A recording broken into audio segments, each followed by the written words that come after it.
মা, আমি আপনার জন্য শহর থেকে একটি শাল এনেছি। বাহ, খুব ভালো হয়েছে।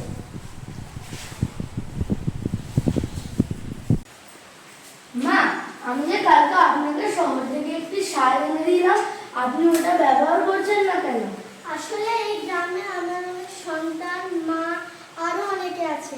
তারা শীতকালে একটি নতুন শাল কিনে গায়ে দিতে পারে না। তাদের ছেড়ে আমি এই সুন্দর শালটি ব্যবহার করতে পারবো না।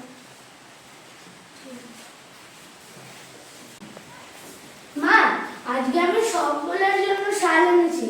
এই শালগুলি গায়ে দিয়ে তারা আর শীতে কষ্ট পাবে না। ঠিক আছে, খুব ভালো করেছো। চলুন এই শালগুলো এক এক করে ওদের সবাইকে দিয়ে দিই। ধন্যবাদ।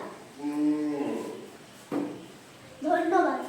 এবার আপনি আপনার শালটি ব্যবহার করবেন তো? হ্যাঁ, আমি এবার আমার শালটি অবশ্যই ব্যবহার করব। আজকে ঈশ্বরচন্দ্র বিদ্যাসাগরের জন্মদিন উপলক্ষে বিদ্যাসাগরের জীবনের দুটি ঘটনা আমরা